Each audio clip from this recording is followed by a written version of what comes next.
Kaya rekatala, tumependelewa kusikia neno lako rekata. Asante Bwana kwa sababu tumechelewa kujijua siri zako rekanama eshata, mambo ambayo eshata haukufunua kwa wenye hekima, mambo ambayo haukufunulia kwa wenye akili, lakini watoto wadogo wanyenyekevu rekate ndio uliofunulia Bwana.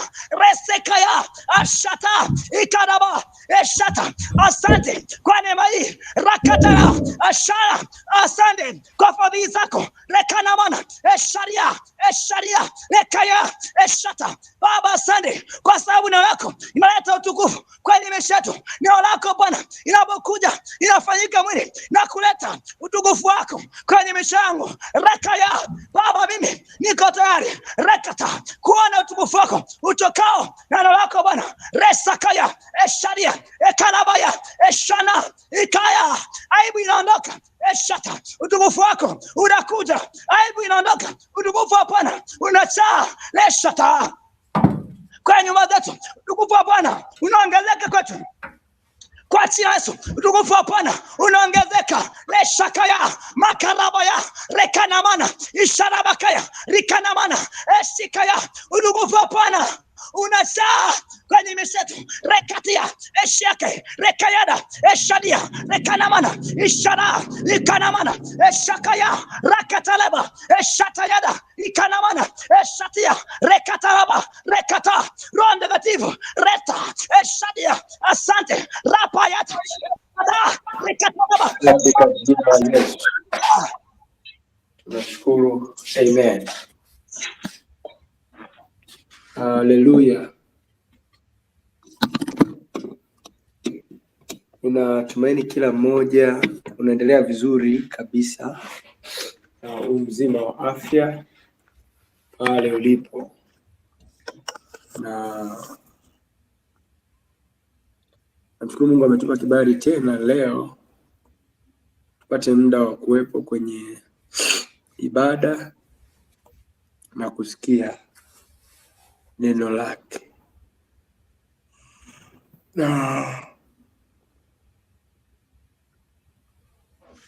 ninatumaini kila mmoja uko tayari kwa ajili ya kupokea kile ambacho Mungu anacho kwa ajili yetu siku ya leo.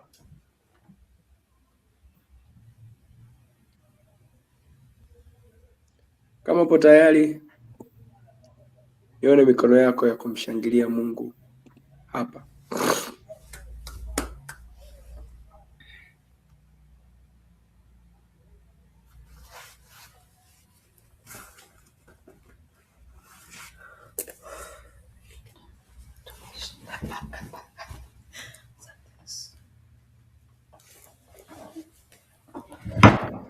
Sawa.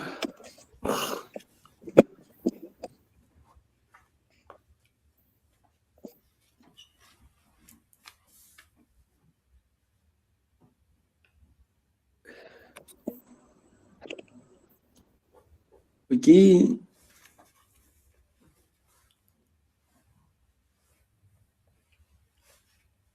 tunaenda kuangalia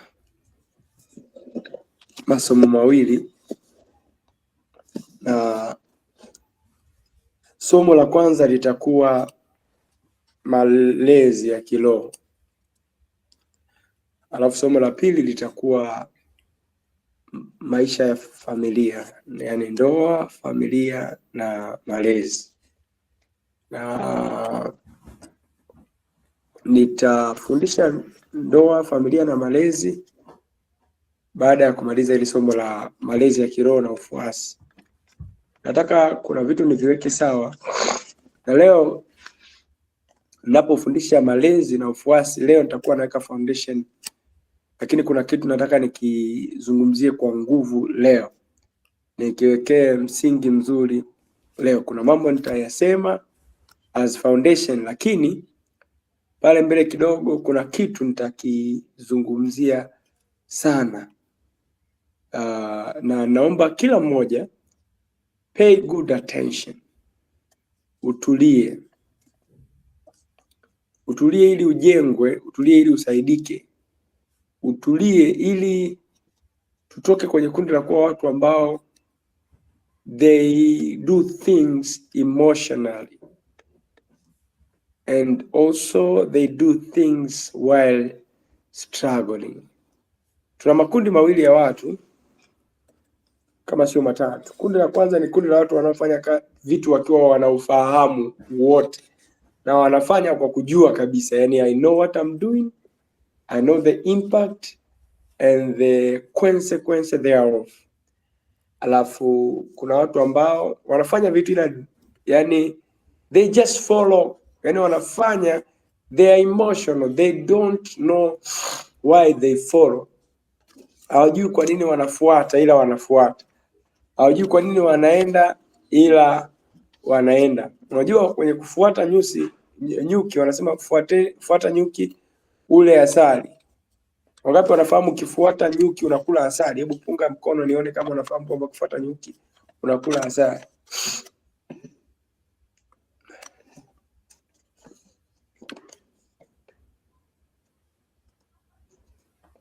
Wow. Lakini wewe kweli, ni kweli ukifuata nyuki unakula asali. Lakini wewe kweli unaweza ukaona nyuki wale pale ukawafuata? Tuongee ukweli. Unaweza ukaona nyuki wale na ukaanza kuwafuata? Ukifuata, unajua kabisa nikifuata nyuki nitakula asali. Ila nyuki wale pale sasa unaweza kusema naenda kula asali, ngoja nianze kuwafuata. Niwakimbilie. Yaani leo hawa nyuki lazima wanipe asali. Never. Na watu wamewahi kufuata nyuki na wakaishia kupata manundu, kang'atwa. Japo kweli kabisa, yani ukifuata nyuki unakula asali, ila kuna ile unafuata nyuki unapata unarudi umenenepa.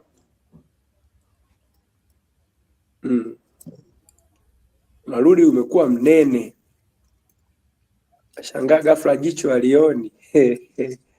Nakumbuka nikiwa mkoa gani, Shinyanga, mchungaji hivi siku moja natoka zangu kwenda bafu, mambo ya kujenga mabafu nje ya kizamani.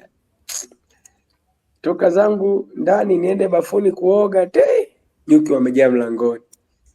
Nikapita kibabe, sijui ilikuwaje, nafika karibia na bafuni, nyuki mmoja akanigonga jichoni, piga kitu kizito. Kwa kweli sikupata asali, pata maumivu makali sana. Ibada ya siku hiyo nikafundisha vizuri kabisa, lakini ibada ya kesho yake ya jioni sikuweza kufundisha kwa sababu yani ningewapa watu topic nzito sana ya kudiscuss. Jicho lilikuwa limekuwa bonge mno, nene. Nataka kufungua jicho lakini alifunguki. Kwa nini? Nimefuata nyuki. Na walisema fuata nyuki ule asali. Kumbe sasa kuna kundi la tatu ambalo wao hawafuati kwa sababu hawajui umuhimu wa kufuata. Kwa hiyo anaweza kuwa anakuja kanisani lakini sio mfuasi.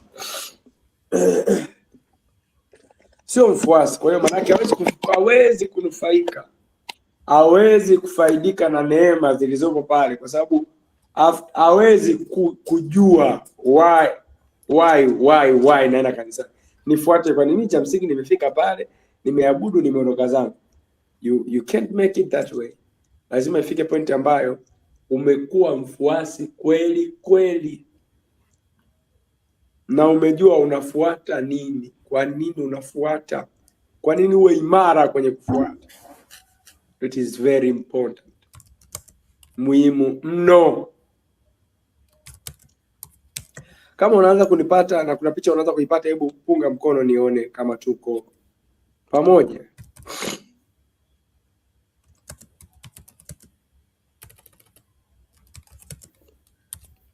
Safi.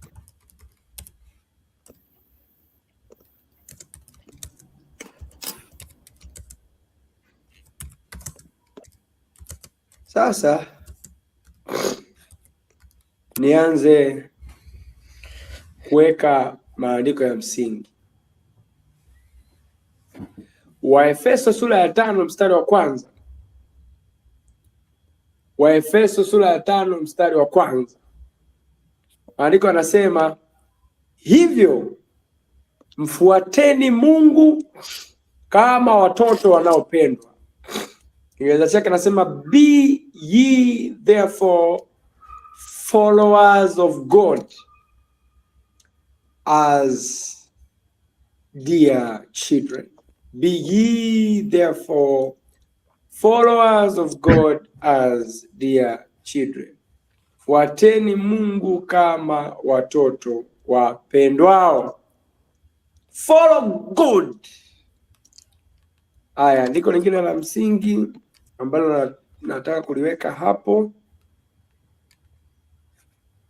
ni Wakorintho wa kwanza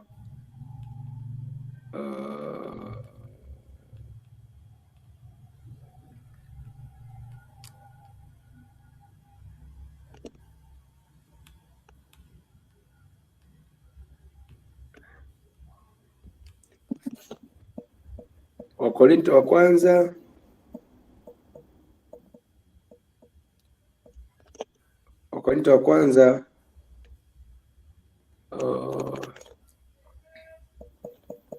sorry kidogo.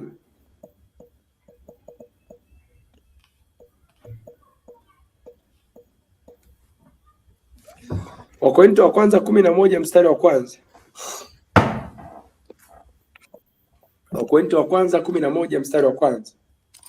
Maandiko yanasema mnifuate mimi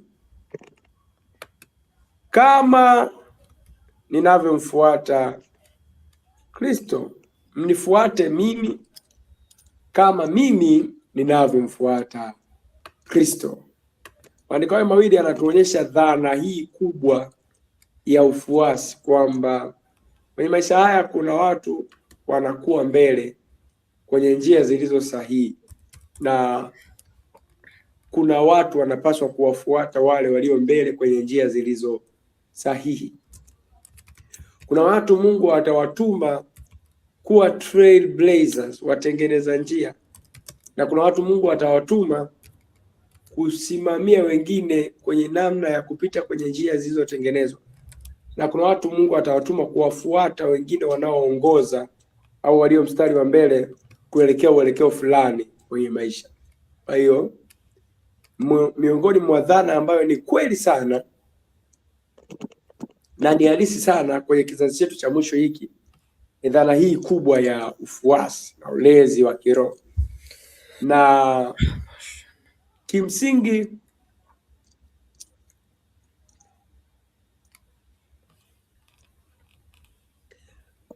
watu wote ni wafuasi, ama wanafuata kwa usahihi ama kwa kutokuwa sahihi, ama wanawafuata walio sahihi au wale wasio sahihi, lakini watu wote ni wafuasi. Kila mtu hapa, wewe ni mfuasi, wewe hapo ni mfuasi. Sasa tunajenga foundation hii ambayo tunaijenga ili tukusaidie usifuate ile emotionally. Unasikia hizi discussions zinaendelea mitandaoni, hakuna baba wa kiroho. Baba wa kiroho ni Mungu peke yake. Mimi sisikilizi mwanadamu, mimi namsikiliza Mungu. Kwa hiyo Mungu atakachoniamria ndo atakachofanya. Kwa hiyo mimi kwa mfano naweza nikajisikia Jumapili hii ni sali ya ABC, lakini Jumapili ijayo Roho wa Bwana akaniongoza ni sali TAG, naenda. Jumapili inayofuata Roho wa Bwana akaniongoza niende Roman Catholic, ninaenda.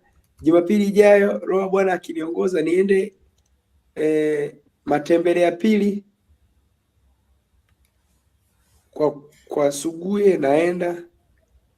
Jumapili inayofuata Mungu akiniagiza niende Kawe, naenda.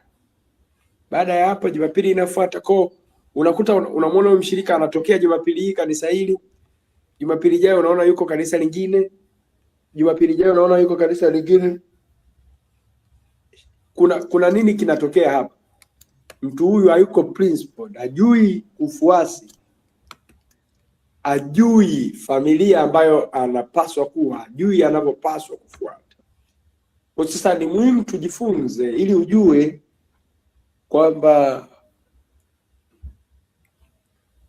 lazima uwe chini ya malezi ya kiroho, lazima ukae chini ya mtu, lazima ufunzwe, lazima ufundwe, lazima uwe tayari kumfuata mtu wa Mungu kwenye kila hatua until Bwana amekufikisha kwenye hatua ambayo unapaswa kufika kwenye maisha haya.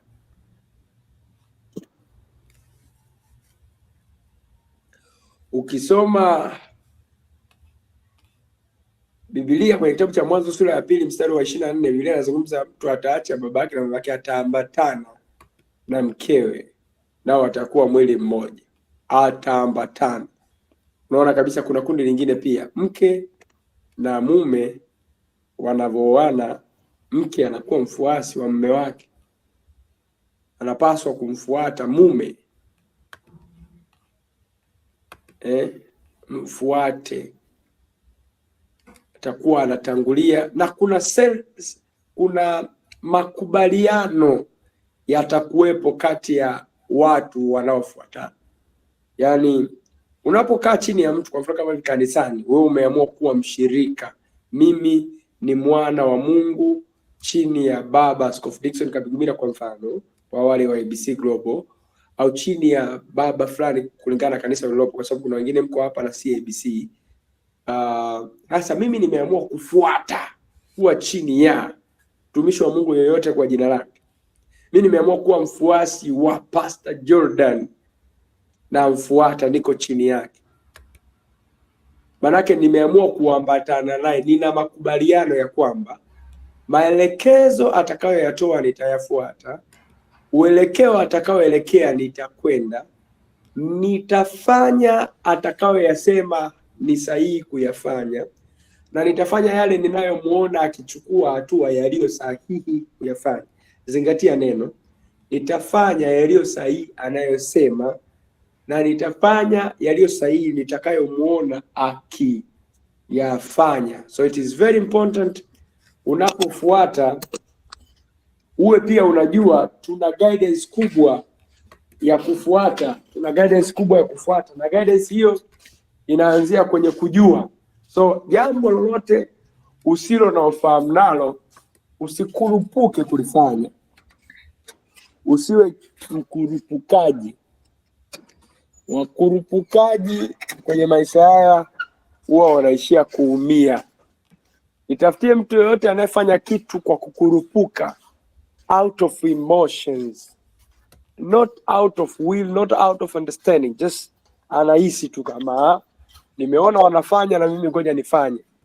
Kama kitu wanachokifanya ni sahihi, unaweza kupata matokeo, ila yale matokeo yanaweza yakakuua kama ujui wewe kwa nini wewe ufuate, the reason to why you should follow.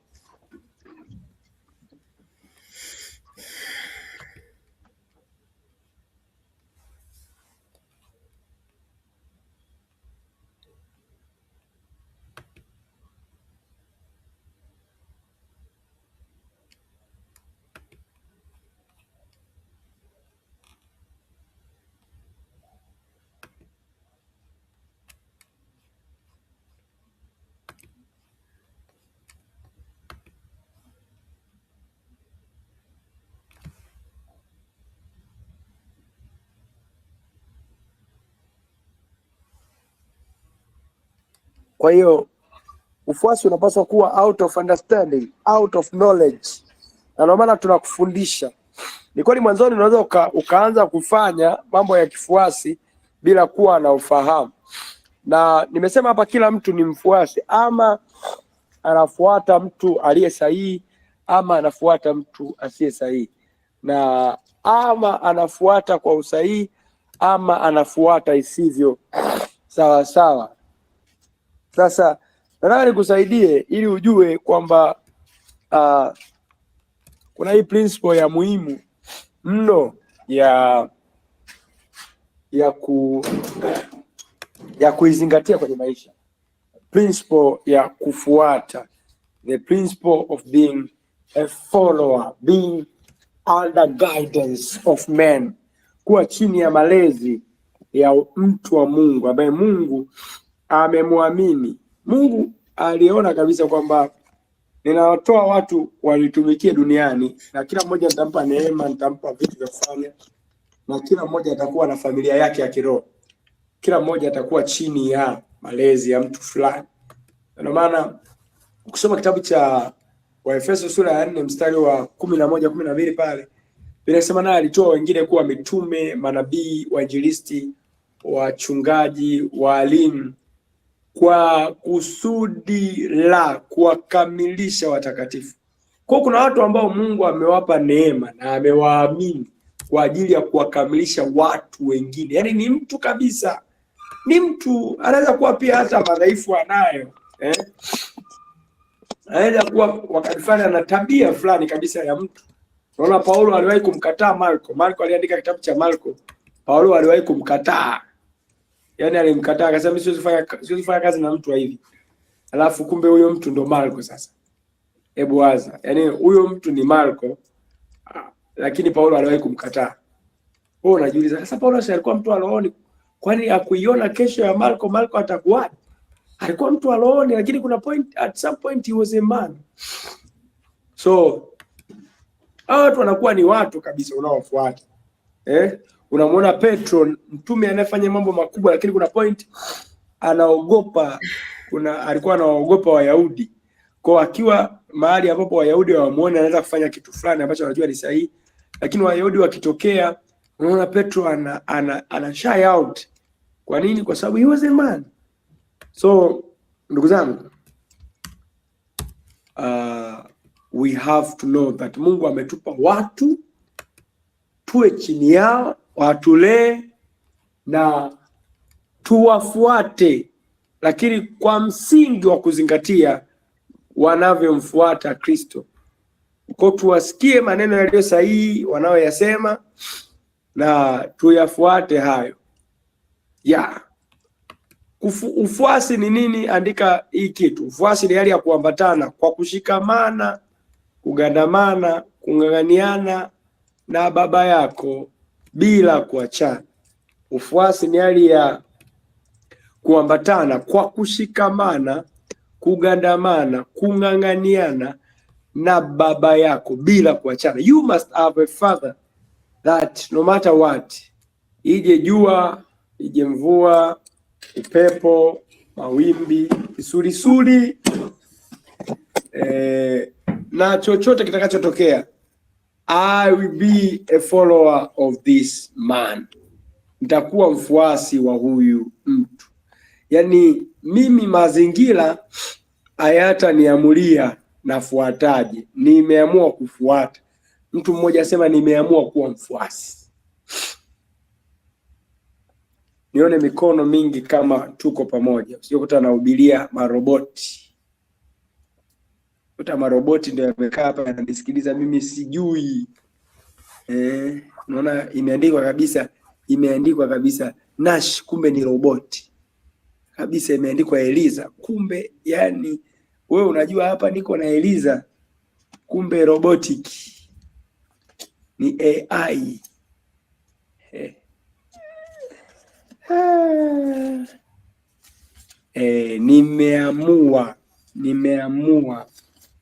Nimeamua kuwa mfuasi. I've decided to be a follower because I know. Yani not because sio kwa sababu nimeshinikizwa, sio kwa sababu nimeambiwa sasa wewe nifuate wewe kuanzia leo mimi ni mama yako wa kiroho. Na hapa ndo nitavunja baadhi ya vitu. Kwa mfano ni hatari, wewe ni mshirika mahali, kwa mfano kama hivi, wewe ni mshirika na ni mwana wa baba ABC Global, alafu eti kuna mshirika mwenzio ABC anakwambia yeye ni mzazi wako wa kiroho. Yani ni vituko. Kwa sababu alikuokokesha kule sekondari, alikuongoza sala ya toba kule sekondari au chuoni, ukawa unamwita mama, kwa sababu ulikuta wenzie wajinga wanamwita mama, kwa huyo ndo amekuwa mama yako wa kiroho. Piga makofi kwa mama wa kiroho. Haleluya.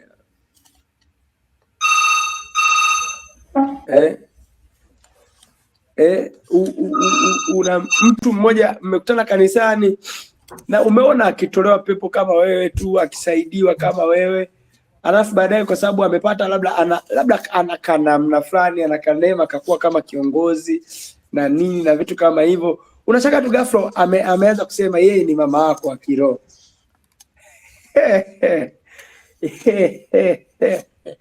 Mama yako wa kiroho, mama wa kiroho. Haleluya.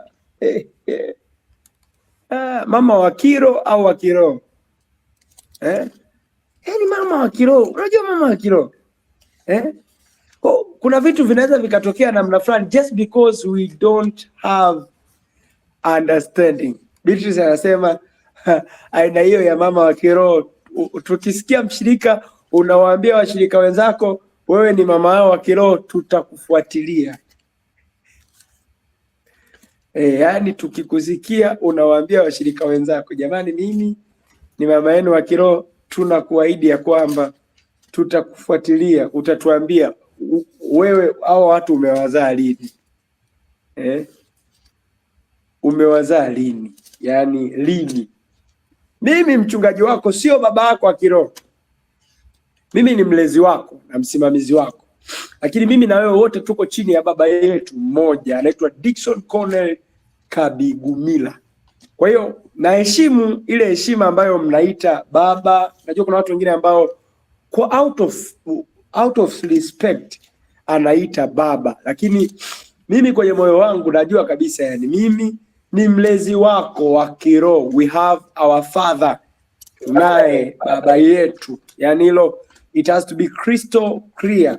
Inapaswa kuwa hivyo wazi kabisa kwamba huyu ni baba. Kama unavyoniona mimi unasikia namuita baba Askofu Ibrahim Amas, namuita baba, namuita yani mimi siwezi kumuita Pastor Ibrahim au Bishop Ibrahim, siwezi kwa kweli. Mimi yule ni baba yangu, ila namuita baba kwa sababu amenilea, ana uwezo wa kulea, nimekuwa chini ya malezi yake. Lakini baba yetu wa kiroho, mimi na yeye wote tunajibu chini ya baba mmoja anaitwa baba Bishop Dickson Cornell Kabigumila. Yani hilo linapaswa kueleweka kwenye moyo wa kila mmoja vizuri kabisa. Mtu mmoja niwekea kile kitabu cha Rutu, napozungumzia sasa ufuasi ni kuambatana kwa kushikamana, kugandamana, kung'ang'aniana na baba yako bila kuachana. That's why tunatakiwa kuwa na fundisho zuri, kwa sababu kama utagandamana na mtu mmoja kama watu fulani waliwahi kugandamana na mtu mmoja yuko Kongo saa hizi, alikuwa anaitwa Fimbo Fimbo ya kuua ya kuua witch. Nikisema hivyo si mnamuelewa yule Fimbo alikuwa Buza kwa Lulenge. Kuna watu waliwahi kuwa wafuasi wa Fimbo na walikuwa chini wanafuata malezi. Sasa unajiuliza, kuna watu ukiwafuata ni kufuata matatizo, na kuna watu ukiwafuata ni kufuata ustawi na baraka, ni kufuata heri, ni kufuata mema. Alikuwa anaitwa kiboko ya wachawi, in fact, kwa ufupi labda kiboko wa wachawi. Kiboko wa wachawi. Kiboko wa wachawi. Kwa hiyo lazima kuwa chini ya guidance ya mtu, lazima uwe mfuasi, lakini si kila mtu anafaa kufuatwa. Si kila mtu unamwamini, unairuhusu akili yako isikilize kwake. Si kila mtu unaruhusu moyo wako umwelekee. Lazima kuna watu ambao Mungu amewapa neema ya kuwaongoza wengine na kuwa mbele ya wengine, hao ndo tunawafuata. Kitabu cha Rutu sura ya 1 mstari wa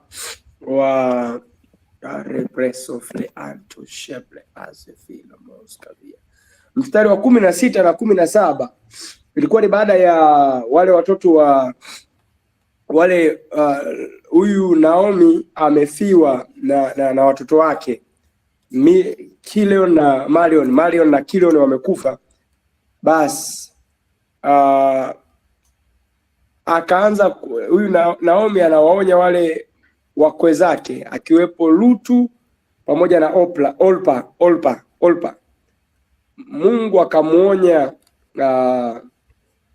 huyu mtu huyu Naomi anamuonya Olpa na Lutu, anawaambia hebu nyinyi bado ni mabinti vigoli, mabinti wadogo, sasa mnaweza kuolewa tena. Kwa rudini nyumbani kwenu ili wazazi wenu wawaozeshe tena, kwa sababu mimi sina mtoto, wanangu wameshakufa.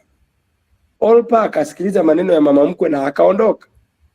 Lakini Lutu akamwambia mama mkwe wake kwenye mstari wa 16.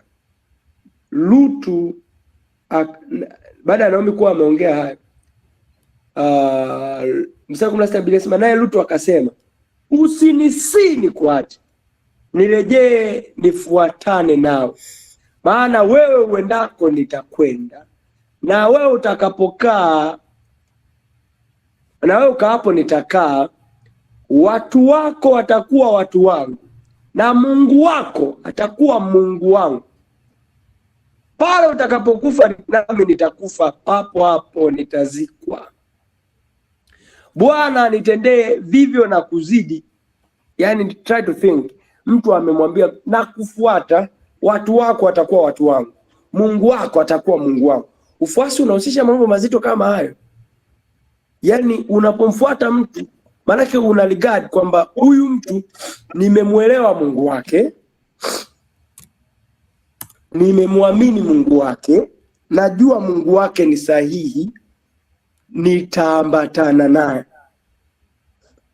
Kwa hiyo unapomfuata mtumishi wa Mungu, jambo la kwanza usiangalie ana watu wengi kiasi gani, mjue Mungu wake kwanza. Je, unamjua Mungu wa baba yako? Swali la msingi kwa kila mfuasi. Unamjua Mungu wa yule mtumishi wa Mungu unayemfuata? Very important.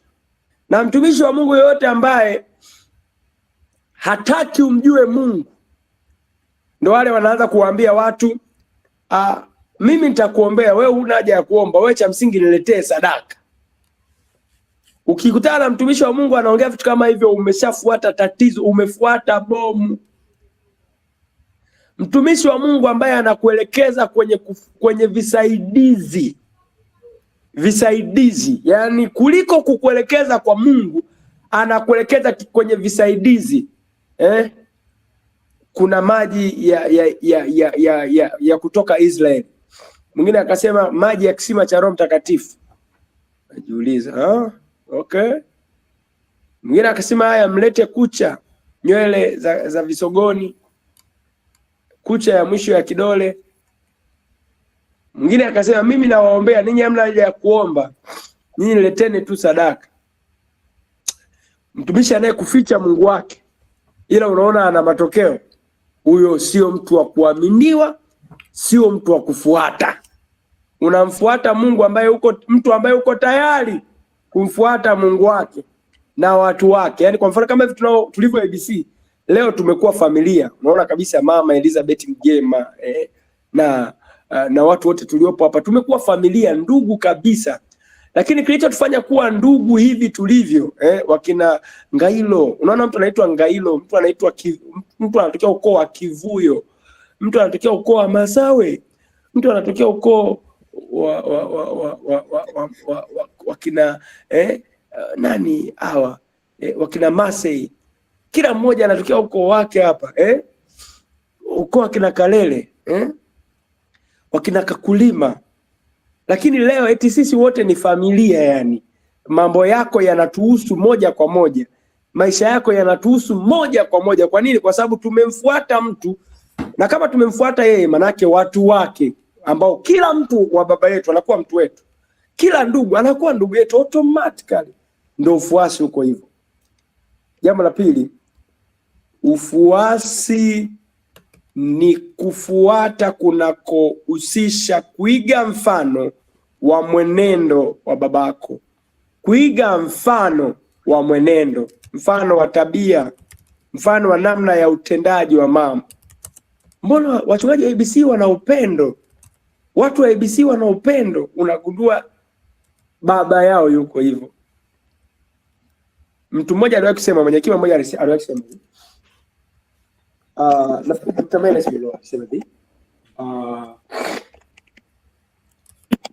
kundi la kondoo linaloongozwa na simba watakuwa ni kondoo wa hatari kuliko kundi la simba wanaoongozwa na kondoo. Kundi la kondoo wanaoongozwa na simba wanaweza kula nyama, ila kundi la simba wanaoongozwa na kondoo watakula nyasi. Narudia tena, kundi la simba wanaoongozwa na kondoo watakula nyasi, lakini kundi la kondoo wanaoongozwa na simba watakula nyama. Nani unamfuata itaamua utakuwa mtu wa namna gani, makali yako, uwezo wako kwenye maisha. Unajua kuna watu kwa mfano kwa umri fulani, miaka 40 50, wanajiita wamezeeka. Lakini mtu anakuja ABC ana miaka 50 anaambiwa wewe bado Mungu anakusudi na wewe bado una umbali mrefu wa kwenda. Kama jana tulikuwa tunajifunza kuhusu ndoto, nina ndoto. Unaona kabisa kumbe mimi bado, yani Mungu kama alimtumia Ibrahim akiwa na miaka 75, mimi leo nina 54, 53, 54, 55, 60, 64, 67. Sasa wewe wa 20 tulia kabisa. Anaona kabisa kumbe naweza kufanya vitu. Aanzi kuanza kustaafu na kuanza kutia huruma. Umeona? Anawaza kuwa jitu lenye mguso kwenye maisha yake kutokea umri huo. Hebu mpigie Mungu makofi kwa ajili ya neema hii ambayo tuko ndani yake.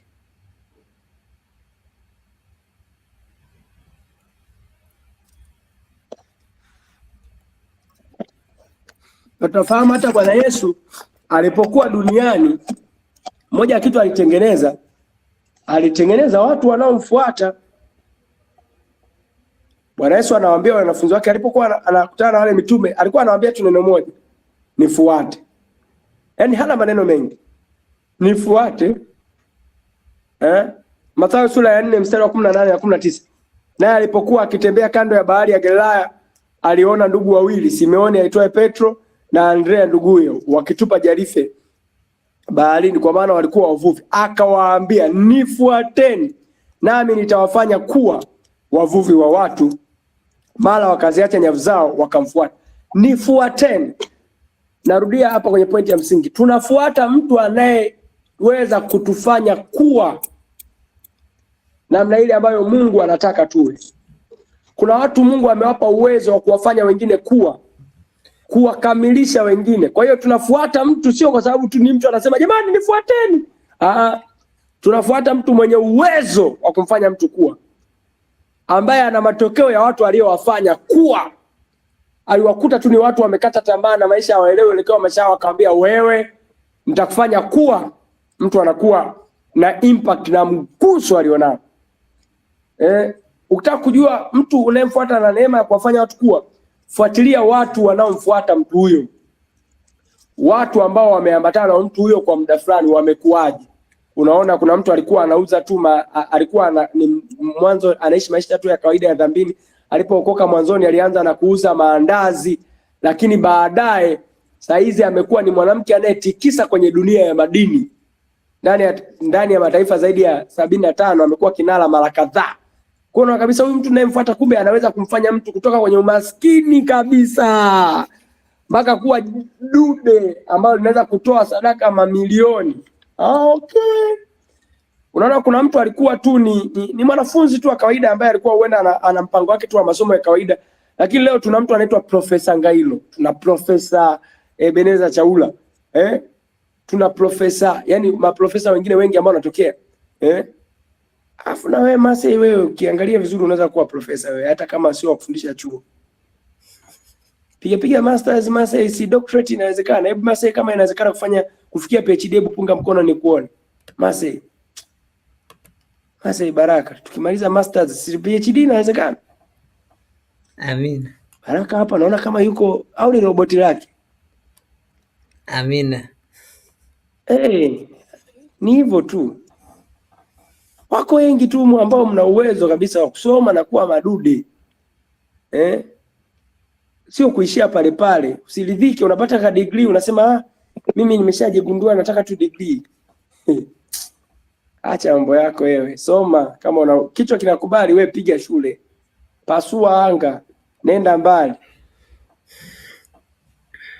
Kwa mtu anaweza kufanya kuwa. Haya sasa tuangalie ufuasi unahusisha vitu gani? Ufuasi unahusisha vitu gani? Leo nafikiri nitajenga foundation hapo, lakini kuna kitu nitakiongea cha muhimu sana. Ufuasi unahusisha vitu gani? Nitaongea mambo kama tatu hapa. Jambo la kwanza, ufuasi unahusisha moyo. Ni jambo la moyo. Ufuasi unahusisha moyo. Tunafuata kwa moyo wote.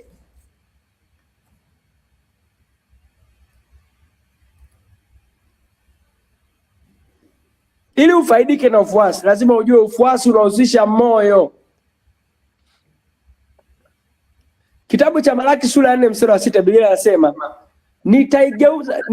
anasema hivi, naye ataigeuza mioyo ya baba iwaelekee wana na mioyo ya watoto iwaelekee baba. Ufuasi unahusisha swala la moyo. Tunafuata kwa moyo, sio kwa maneno. Kwa hiyo baba yako ni mtu ambaye unamfuata, yani kutokea kwenye moyo, kutokea ndani ya moyo wako, sio tu nje. Zaburi sura ya 133 mstari wa kwanza mpaka wa 3 Biblia inasema, tazama jinsi ilivyo vema na kupendeza ndugu wakae pamoja kwa umoja. Ni kama mafuta yashuka kutoka kichwani, kutoka ndevuni kwa Haruni yakateremka mpaka kwenye pindo la vazi lake. Alafu hapo anasema hapo ndipo nilipoamuru baraka. Ni kama umande ushukao kutoka ushukao Elmoni. Mahali ambapo baraka zitaflow, upako utaflow.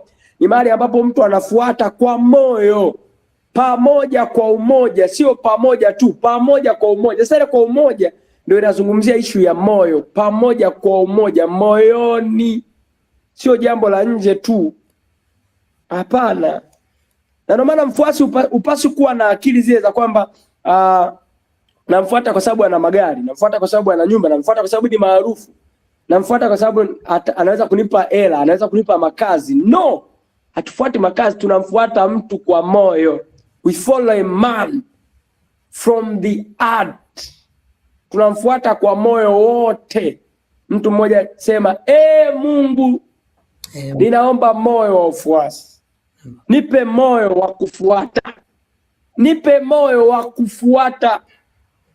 Inahitaji moyo, my friend. Kitabu cha Matendo ya Mitume sura ya 2 mstari wa 46. Matendo ya Mitume sura ya 2 mstari wa 46. Na siku zote kwa moyo mmoja walidumu ndani ya hekalu. Tunatakiwa kuwa kwa moyo mmoja. Moyo mmoja, singleness of heart, with one heart, with one accord. Kwa moyo mmoja. Kwa tunafuata kwa moyo, rafiki yangu. Tunafuata kwa moyo, moyo kabisa. Usiokaa kama lile kundi la kwenye Mithali sura ya 23 mstari wa 7. Hii najua wengi amuisomagi ile andiko kwa ukamilifu wake. Mithali 23 mstari wa 7. Biblia inasema aonavyo mtu nafsini mwake ndivyo alivyo. As a man thinketh in his heart, so is he.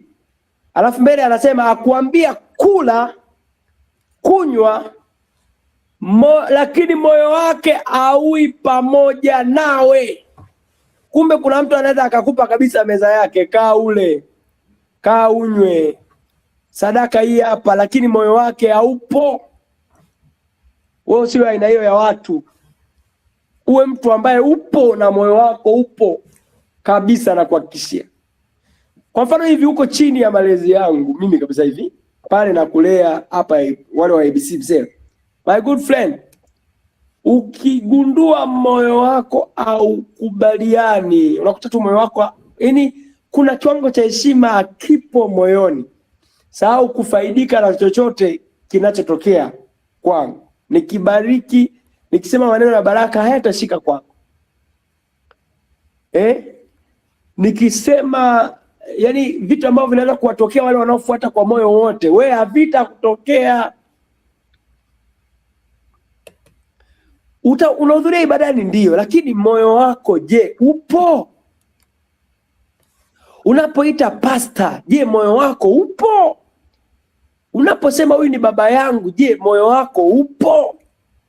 Very important, my good friend. Very important. Very important. Unapojibarikia, unajua wengine kwa nini hata hamwezi kuwa na ule mfumo wa kujibarikia? Ni kwa sababu unakuta moyo wako hauoni kama hapa naweza kupata baraka kweli. Hauoni. Ila wengi wenye akili na ambao huwa wanaona hivyo, huwa wanafanya na wanaona matokeo ya kujibarikia. Kwa tunafuata kwa moyo. Tunasikiliza wale tunaowafuata, tunawasikiliza kutokea moyoni. Kwa hiyo usiwahi kumwambia mtu mimi nakufuata, lakini kumbe moyo haupo. Na Mungu analiwadi moyo, aliwadi unavyoonekana na matendo yako ya nje.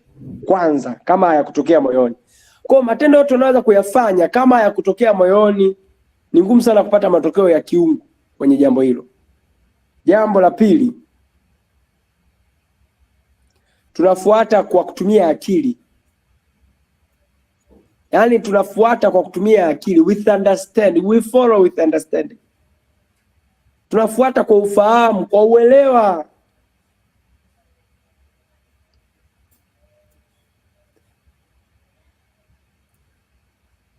Kitabu cha Luka sura ya kwanza mstari 17. Luka 1:17.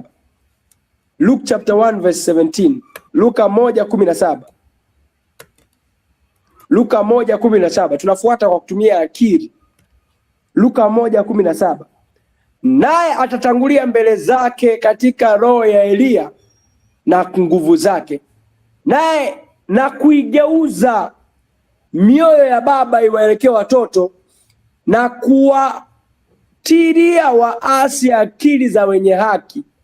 Kwa tunafuata kwa kutumia akili pia, na lazima uwe na akili ya kufuata. Bwana Yesu anasema asikiaye maneno yangu na kuyashika atafananishwa na mtu mwenye akili.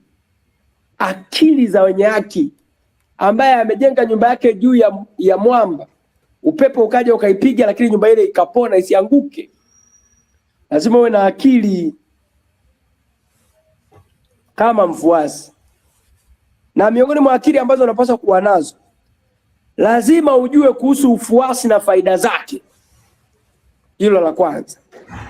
Jambo la pili, lazima ujue, yani akili unazotakiwa kuwa nazo, ufahamu unapaswa kuwa nao kama mfuasi. Ufahamu wa kwanza ni lazima ujue ufuasi na faida zake.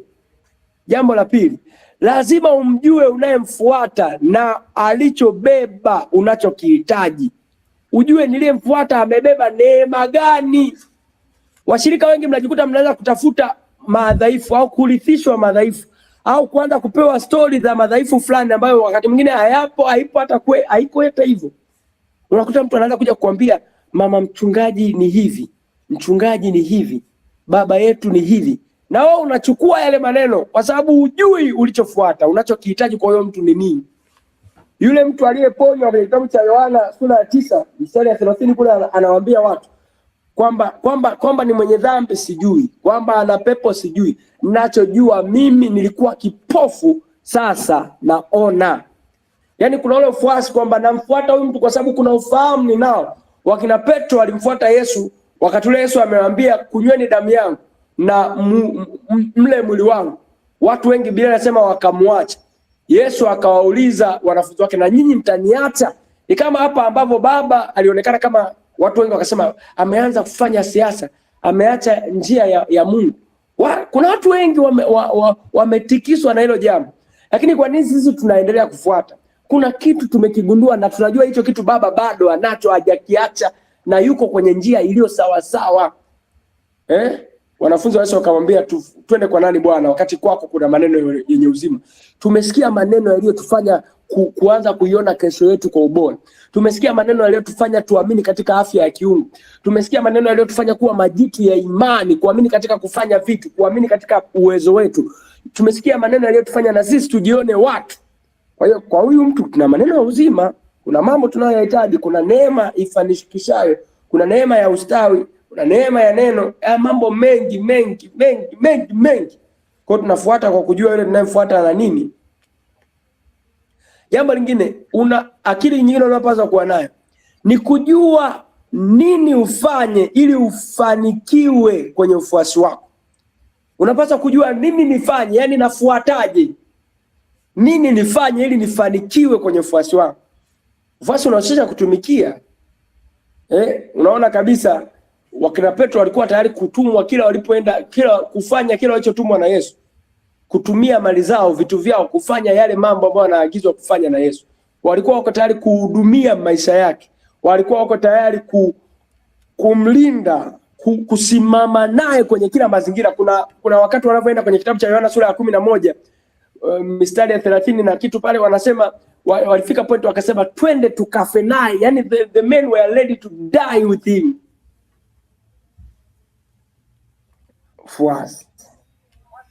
Ufuasi ulimfanya Elisha ahakikishe Elia akosi asali na nzige. Elia anakuwa na chakula wakati wote anapokihitaji. Ufuasi.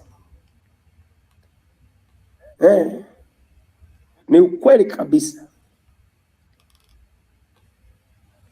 Jambo lingine,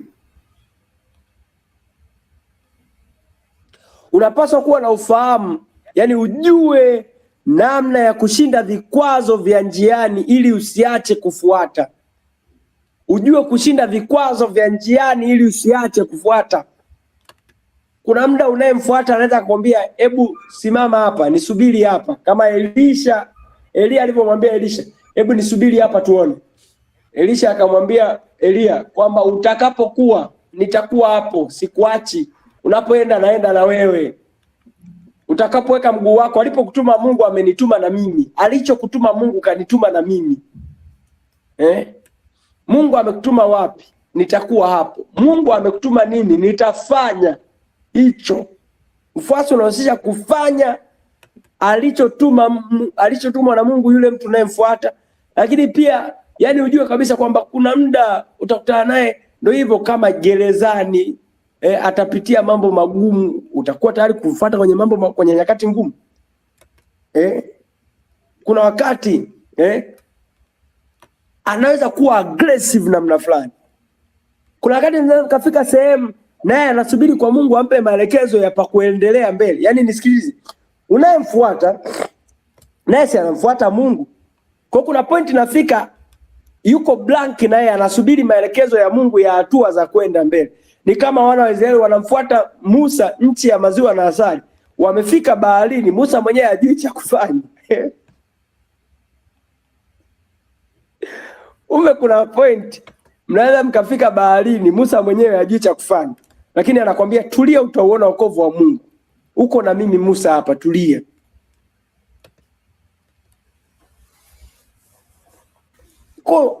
Kuna wakati kutakuwa na vikwazo kwenye mfuasi wako.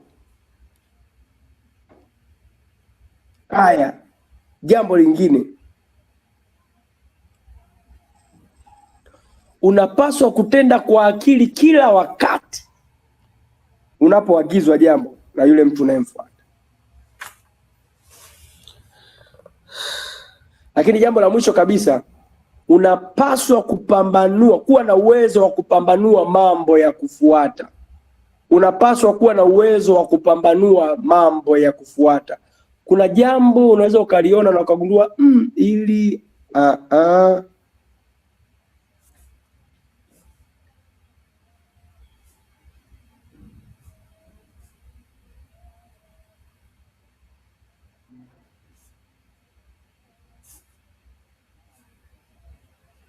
muhimu sana. Lakini pointi ya tatu, tunafuata nini? Yaani tunafuata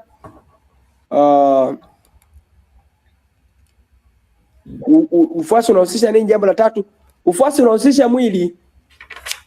Ufuasi unahusisha mwili rafiki. Ufuasi unahusisha mwili. Naomi, tumesoma kile kitabu cha Lutu sura ya 1 mstari wa 16. Naye Lutu akasema, usinisi kuache, nirejee nisifuatane nawe. Maana wewe uendako nitakwenda physically. Ufuasi unahusisha mwili kabisa, yani mtu alipo na wewe unakuwepo physically. Wangapi mko tayari kuwa mahali mtu alipo physically?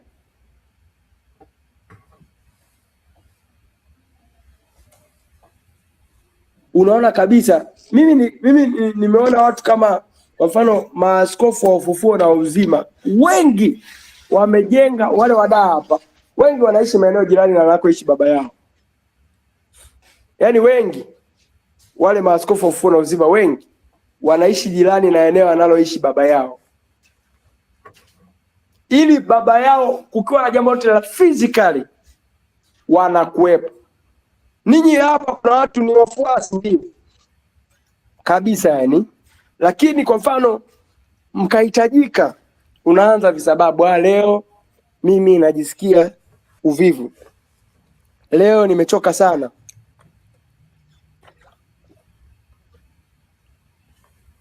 Nyinyi mliona wazi na nyinyi mmekuwa mashahidi wangu mimi.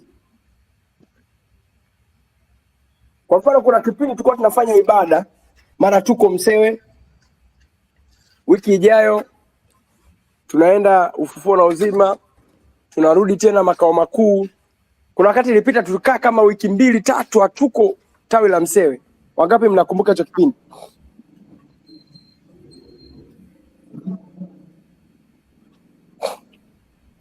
Lakini hebu yoyote katikati yenu, wale hata ambao mnakuaga karibu, si katibu Ngailo, wale watu mnakuwa karibu Pastor Julius, yoyote kati yenu, nani aliwahi kunisikia mimi nasema tuna mama tunazunguka zunguka? Nani aliwahi kusikia hiyo kitu kwangu?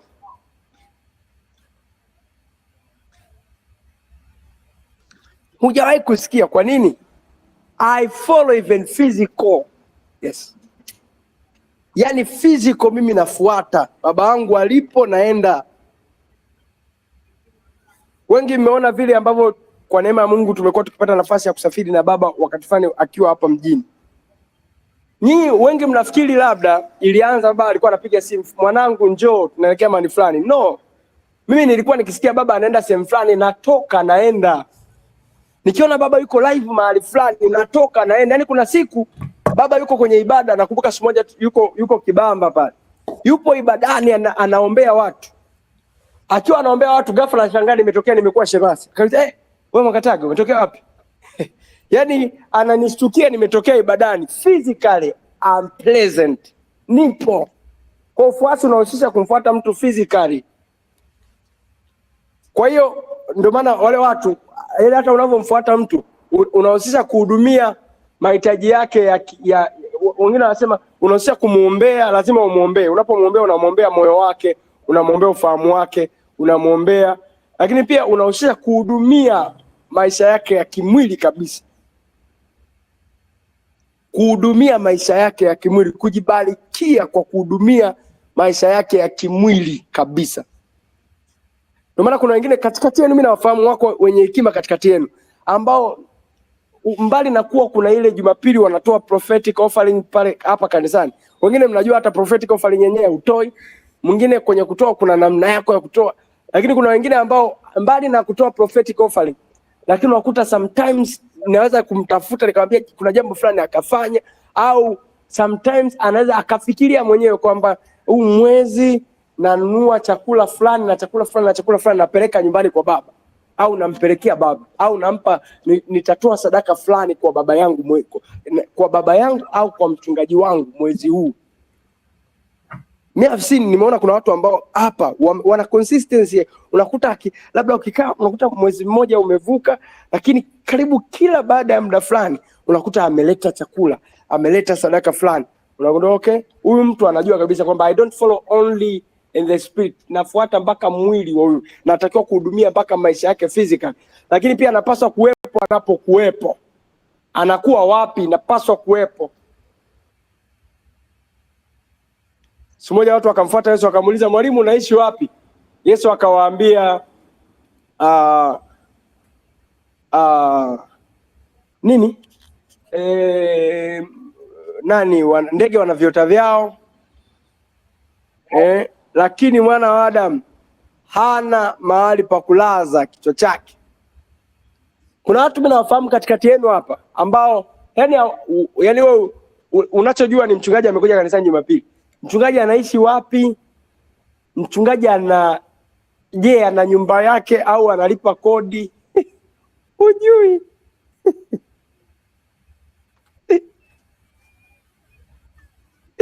Hata sisemi hivi kwamba kwa sababu kama umeona mpaka leo naishi na sijawahi kuambia kwamba jamani, leo Jumapili ya leo ninatangaza haya wapendwa, Jumapili ya leo kule kwangu nimeishiwa kodi. Hujasikia hayo? Au hujawahi kumsikia baba akisimama hapa kanisani anasema, jamani ndugu zangu wapendwa wa ABC Msewe, Jumapili ya leo kwa kweli kule kwangu nimeishiwa kodi? No.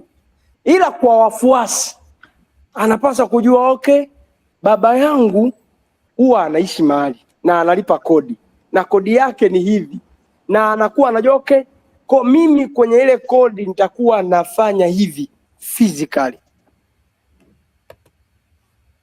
Kwa ufuasi unahusisha kuwepo mahali anapokuwepo mtumishi wa Mungu physically, lakini pia unahusisha kuhudumia maisha yake physically. Wakina Petro siku moja Yesu amewatuma kwenye kitabu cha Yohana sura ya 7, amewatuma sura ya 4 amewatuma kununua chakula. Wanarudi, wanamwambia Rabi, chakula hiki hapa. Anamwambia chakula changu ndicho hiki, niatende mapenzi yake yeye aliyenipeleka. Walivyosikia hivyo akasema, au kuna mtu amemletea chakula, yani they care even for that, au kuna mtu kamletea. Sasa sema mchungaji anafundisha hiyo kama anafundisha hiyo kwa sababu kuna mimi nakufundisha uwe na ufahamu. Mimi kwangu kuna wakati ambao nimekuwa nafanya hivyo kabisa. Naenda nyumbani kwa baba yangu kule, nyumbani kwa baba yetu askofu. Nikiwa kule na unajua ukifika nyumba yoyote, ngoja nikupe kanuni sasa, nikupe hesabu. Niamini mimi na hii hesabu.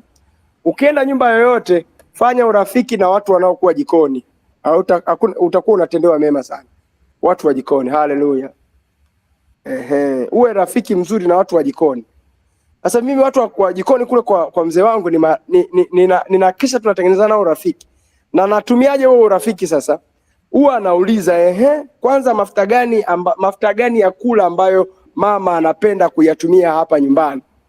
Nagundua okay, mama anapenda mafuta fulani. Ninajua, yani mimi hapa ninajua mafuta ya kula ambayo yanapendwa nyumbani kwa baba yangu, na yajua. Nauliza tena, vitu gani ambavyo labda vinaweza vikawa vinahitajika kwa muda huu. Nauliza kisirisiri. Alafu wakishaniambia, natoka kimya kimya naenda na vinunua na vikabidhi kule kwa wale watu wa jikoni kimya kimya. Mimi ni mchungaji wako, wewe hujui. Mimi ni mchungaji wako. Huwa naenda yani ninaweza kutumwa sokoni. Sokoni, si unajua kutumwa sokoni ni jambo la kimwili kabisa. Mchungaji unatumwa sokoni? Naenda kuchagua kabisa vitu, nyanya, nini vilivyo bora. Yani I'm that lady, nafuata physically to that extent. Kwa ufuasi unahusisha kufuata kabisa kimwili kabisa, physically.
Anasema geukeni kwa ajili ya maonyo yangu. Tazama nitawamwagia roho yangu na kuwadirisheni maneno yangu. Tunapofuata moja ya kitu ambacho tunafuata, tunapaswa kuwa chini yake. Maonyo. Na ndio ni wapo wako Mungu.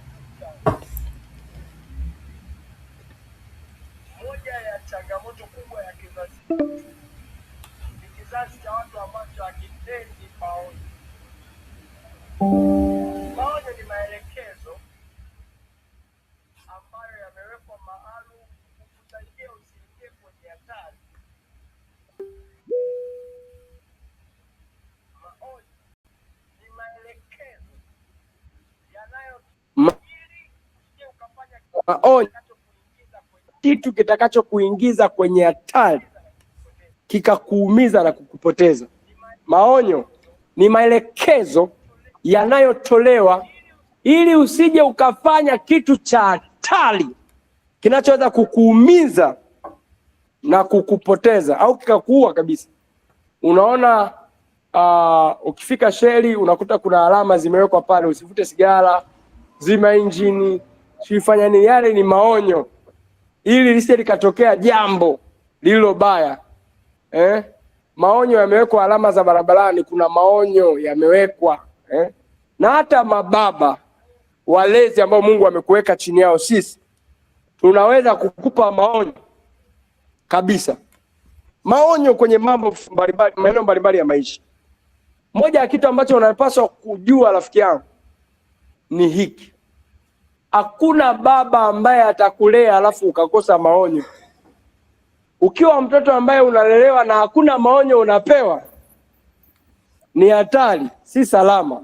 Hakuna malezi bila maonyo.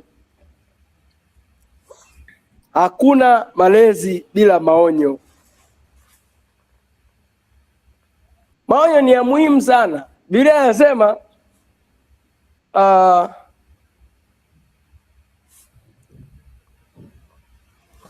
kitabu cha Mithali sura ya 5 mstari wa 23, anaandika, anasema hivi: atakufa huyo kwa kukosa maonyo,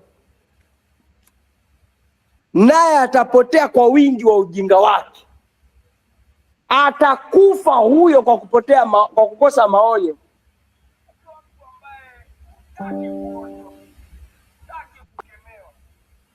Kuambiwa hapa hujafanya sawa sawa, au unataka uonywe unavyotaka wewe.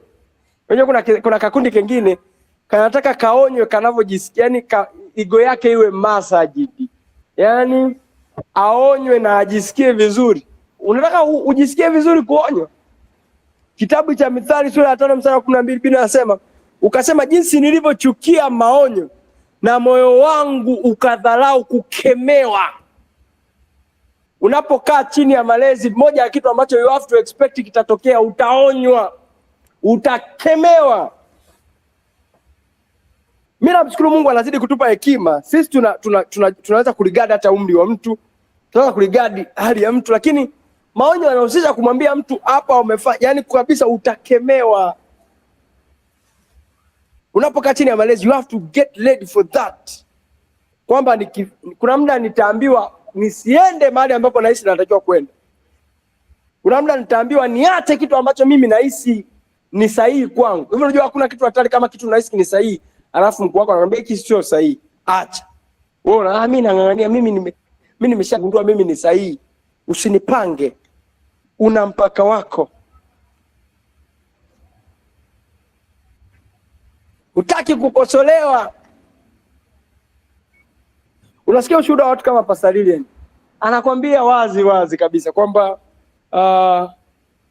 nilikuwa kwenye mahusiano, nimependa dada wa watu, alafu baba akaniambia haya mahusiano yavunje. Wewe una watu hapa, wewe ukiambiwa hayo mahusiano yavunje, unavunja? Wewe tuangalie, wewe mwenye mahusiano, wewe mbona anajificha? Wewe ukiambiwa vunja, unaweza kuvunja au unaendeleza chini ya pazia ili yeye akulize baadaye?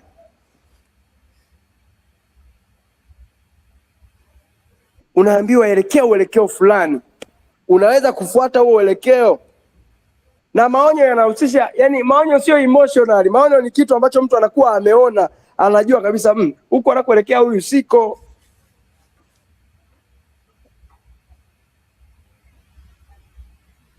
Maonyo yanakufanya uwe mwadilifu.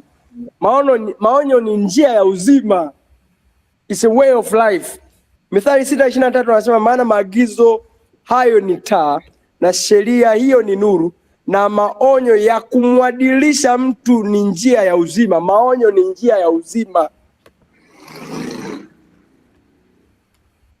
Reproof of instructions are ways of life.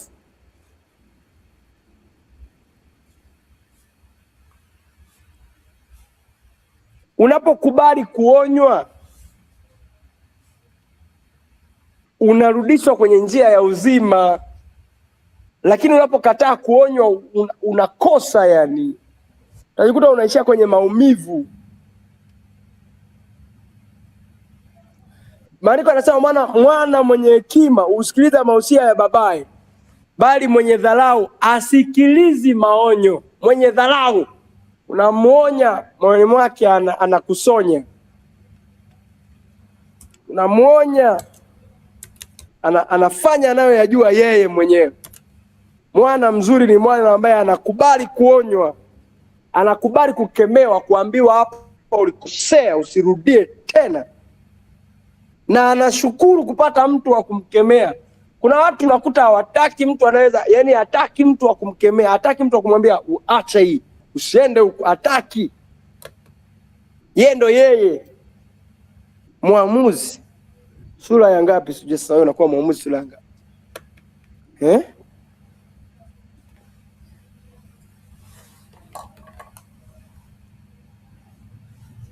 Kwa hiyo ndugu zangu, haya maisha, moja ya kitu ambacho utakutana nacho ni maonyo.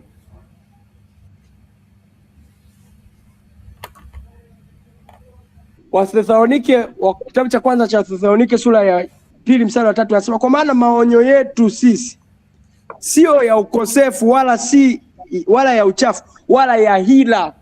Baba yako au mimi mlezi wako siwezi kukuonya kwa hila,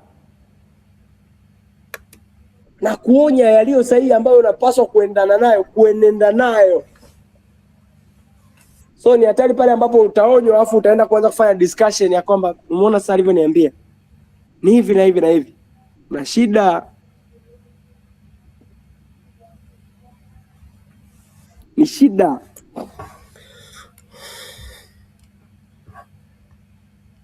Neno la Mungu lenyewe limebeba maonyo kabisa. Yani wewe utakuwa ni mtu wa ajabu ambaye hutaki maonyo alafu unasema unaliheshimu neno ambalo limebeba maonyo. Yani you become a terrible person. Wakolosai 3:16. Neno la Kristo likae kwa wingi ndani yenu, kwa zaburi na nyimbo na tenzi za rohoni. Hasa likae kwa wingi ndani yenu katika hekima yote, mkifundishana na kuonyana. Na kuonyana. Utaki kuonywa? Wow. Taki kabisa kuonywa. Ukionywa wadudu wanaamka moyoni. Ukionywa unajisikia kukasirika. Wewe unakuwa mwana mkaidi.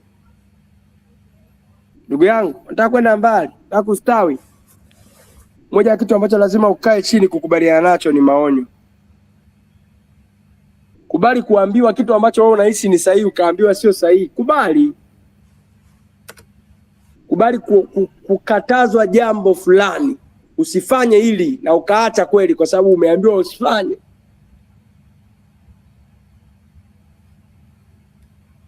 Ni hekima.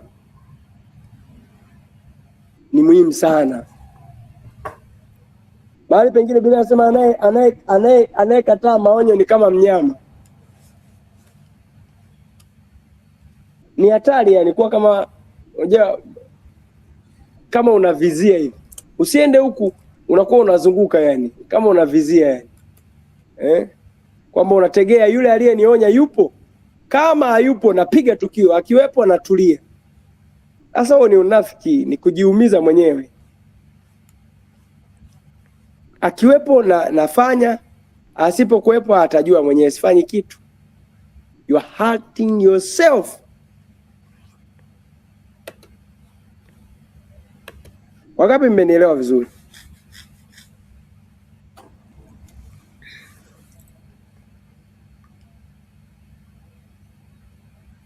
Kwa hiyo ni muhimu sana kujua haya mambo. Leo nimeweka foundation kwenye kujua umuhimu wa kwanza kuwa chini ya malezi. Lakini jambo la pili nimekwambia tunafuata ufuasi unahusisha nini? Nimekwambia ufuasi unahusisha moyo, tunafuata kwa moyo wote.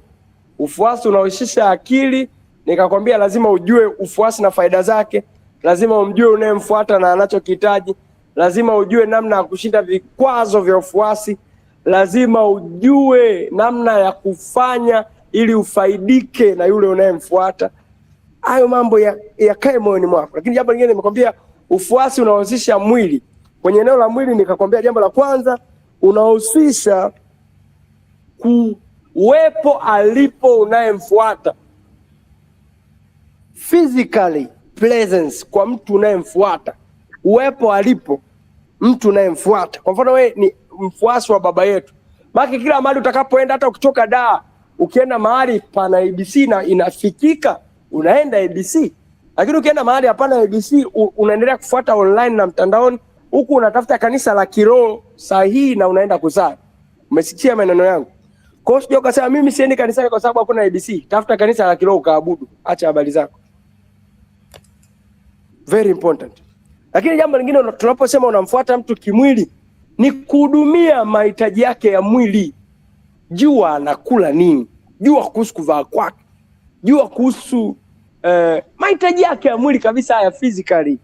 Haya kabisa, uwepo kwa mahitaji yake ya kimwili. Anaishi wapi? Je, pale anapoishi anaishije? Anaishije? Hayo mambo yanapaswa kuwa kwenye moyo wako.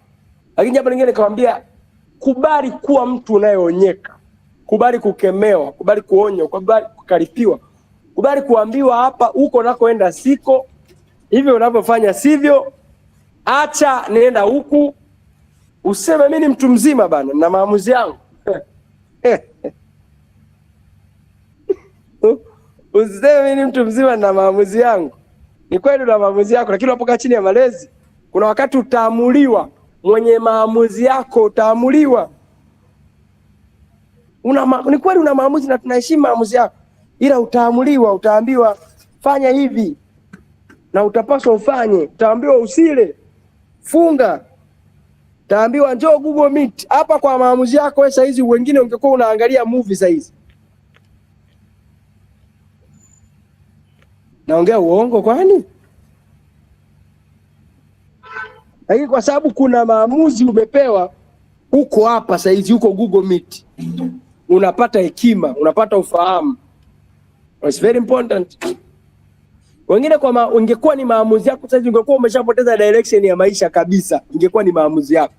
Lakini uko hapa na kwa sababu umegundua okay, hapa napata direction ya maisha. Oh my friend, ufuasi unahusisha mambo hayo. Ufuasi tunapozungumzia pale kunapohusisha moyo, moyo unahusisha imani pia. Kitabu cha Waebrania sura ya 6 mstari 12 inasema moyo wafuasi wa hao ambao kwa imani na uvumilivu. Kuna watu tunawafuata. Kesho nitakuwa nafundisha unamfuata nani na vitu vingine vizuri. Kwa usikose kesho saa 1 kamili, tuje wengi. Leo naona idadi yetu tumekuwa wengi. Kesho tujitahidi tuwe wengi zaidi na tufike mapema. Mungu akubariki kila mmoja kwa kufika. Mungu akutunze, Mungu akutendee mema. Wangapi mmenielewa vizuri? Mmenielewa vizuri? Nataka nione mkono kwa uliyeelewa. Kama hujaelewa sitaona mkono wako.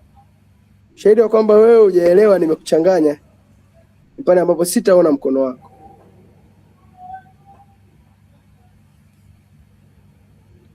Mungu akubariki sana. Mungu akutendee mema. Tuonane kwenye darasa litakaloendelea kesho. Amen. Amen. Amen.